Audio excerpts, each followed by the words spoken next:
This program intends to help you write better programs that make decisions. Take a look at the code here. We're selling chicken nuggets meals for $4.99. However, discounts are available by quantity should you be planning a party. You can see the discounts for quantities up above in the comments. So our program begins by prompting the user to enter the quantity of meals needed. And as indicated, if the quantity is greater than or equal to 50, that's the correct operator, right? Greater than or equal to, then the discount rate is 0.25. We can then calculate the total cost of that order, multiplying by 1 minus the discount rate. Then we'll output the actual amount of the discount and the total amount of the order. Now, take a look at these lines here. They're duplicated in each block. The next elif has the very same lines, and so does this last one, has the very same lines. That's not good coding. When you find yourself doing something like that, it means there's a better way. This program does, however, work.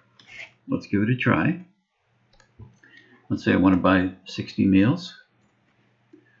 That turns out to be a 25% discount for quantity, and the total amount of the order is $224.55. I'll try it again with a different number. Let's say we want 25 meals. That's a 15% discount. Total amount owing is $106.04. Well, I believe those are the correct numbers, but this isn't the best way to write this program. Here's a better way. I've called this one if else good. The same information is given. Starts off the same way. We prompt the user for the quantity. But then we have just one line in each of the if and elif blocks. Just one line, which sets the amount of the discount rate. One more thing. Notice that each of the elif lines is much simpler than the elif lines over here. There's no need for this. This is redundant. We wouldn't get to this point in the program unless the quantity was less than 50, because if it's greater than or equal to 50, then this code executes. Well, if it's not greater than or equal to not greater than 50, then we know that this is redundant. We don't need this down here. And so you can see it's greatly simplified over here.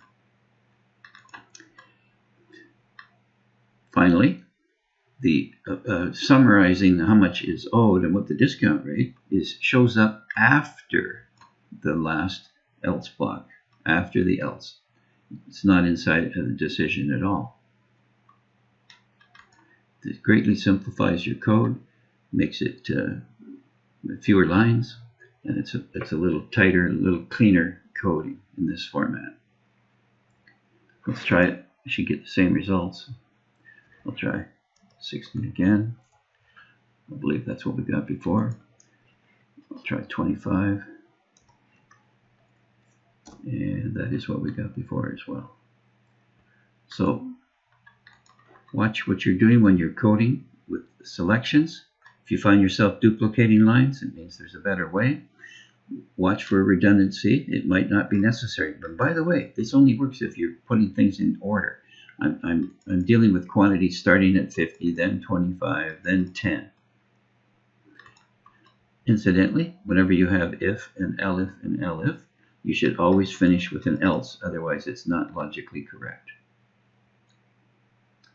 Hope that helps.